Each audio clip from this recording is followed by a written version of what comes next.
A semana começa agitada em Brasília com muitos rumores de reforma ministerial, mas internamente o governo descarta a possibilidade.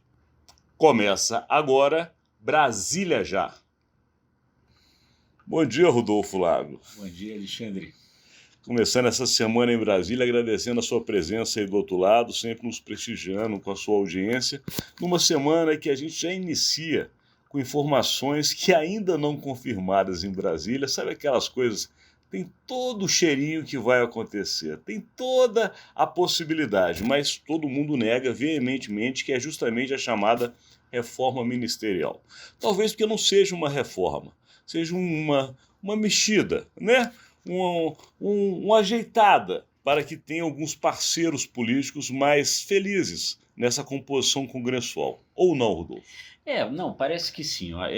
Embora o governo negue, algumas mudanças aí parece que já estão bem maduras, né? Um nome aí que realmente muita gente já está dando como certa saída é a ministra do Turismo, a Daniela Carneiro, por diversas razões, e especialmente porque parece que ela está deixando o União Brasil, né? E aí, como aquilo é uma vaga do União Brasil, fala-se aí que ela pode mudar. Até setores do turismo já andaram se movimentando, cartas aí de conselhos de turismo em defesa dela já estão sendo feitas, quer dizer, e nada disso acontece se ela não tivesse ameaçada, né?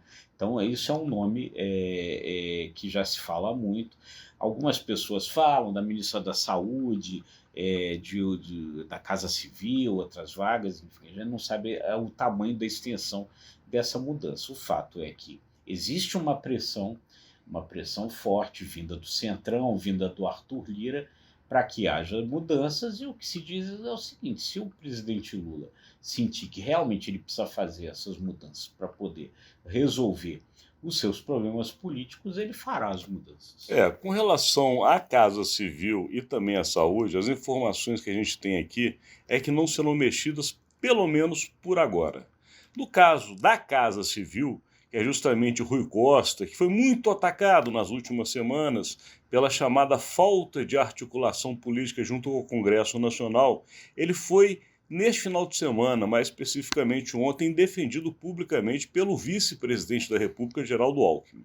Geraldo Alckmin, ao ser perguntado numa entrevista se de fato Rui Costa cairia, e até numa possibilidade, uma fofoca que surgiu em Brasília, de que o ministro da Economia, Fernando Haddad, iria para aquele local, já que ele está tendo um trânsito muito bom no Congresso Nacional, o vice-presidente foi taxativo.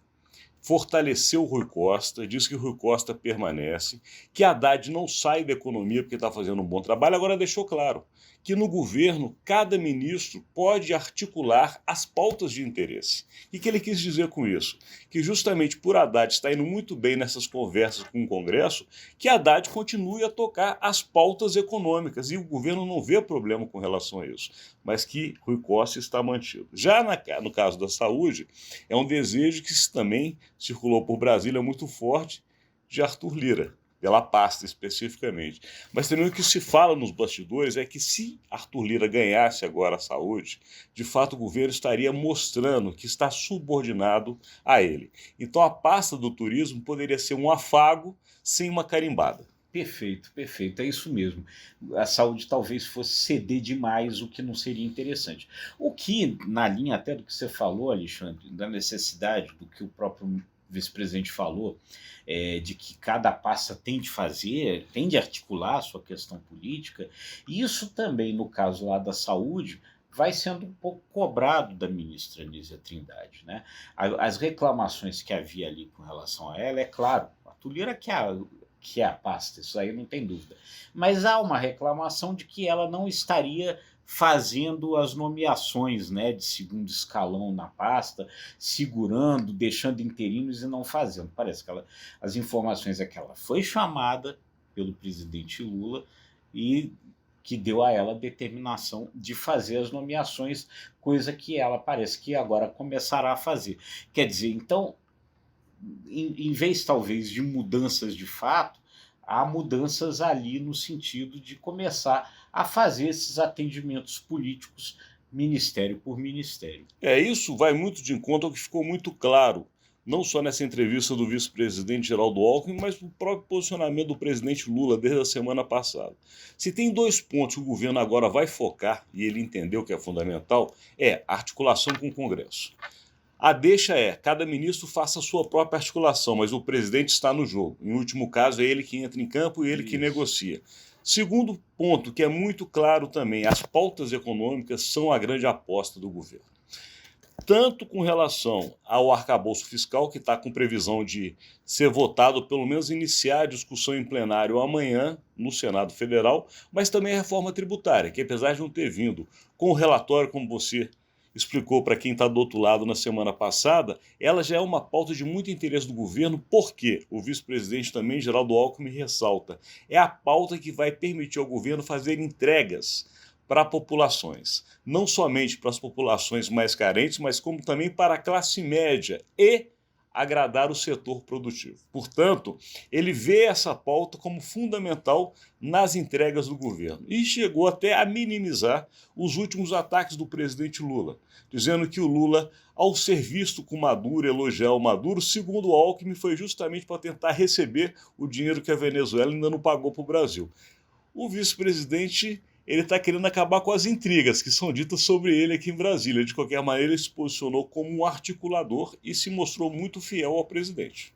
Não, é isso. Acho que o Alckmin tá aí, sabe qual é o papel dele nesse jogo, e é um papel importante, porque ele também é ministro da Indústria e Comércio nessa área econômica, na pauta econômica, onde realmente o governo quer, até o final do semestre, ter aprovado essas 2 matérias que para o governo são fundamentais. O arcabouço, que já está bem perto de ser aprovado, e nesse sentido é pouco provável que haja mexidas ali no Senado, né, com a questão do Fundeb, com a questão do Fundo Constitucional. O que parece estar se construindo aí é que, com relação ao Fundo Constitucional, haveria um veto, o presidente vetaria, né, e aí, como o veto precisa voltar, talvez não passasse na Câmara, mas passaria no Senado, e aí com isso se resolveria e se preservaria o Fundo Constitucional do Distrito Federal.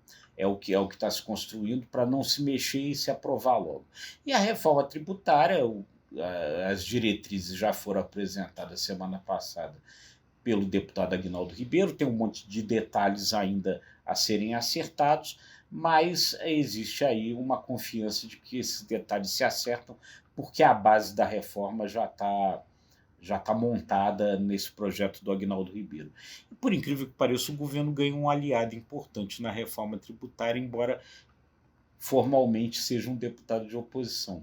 Saiu o Deltan Dallagnol, que é esse oposição raiz ao governo, e entrou o deputado Luiz Carlos Rauli no lugar, que é o pai dessa reforma que está em discussão. Que não tinha chegado na Câmara nessa legislatura, pela troca do Deltan, acaba voltando. Assume no lugar do Deltan Dallagnol, e ele é o pai, é o projeto dele que é a base da atual reforma. Então, no final das contas, mesmo não sendo um deputado governista, o Raul vai acabar sendo um aliado importante na aprovação da reforma tributária. Ressaltando aqui, antes da gente concluir, que realmente é uma pauta de Congresso, totalmente de interesse do Congresso, mas o governo, como a gente viu, claramente tem toda a vontade de ter ali a sua participação e falar, esse filho é meu. Mas aqui a gente termina. A semana está só começando, agradecendo a sua audiência. É isso aí, gente. Muito obrigado aí pela audiência. Curta, compartilhe e até amanhã. Muito obrigado.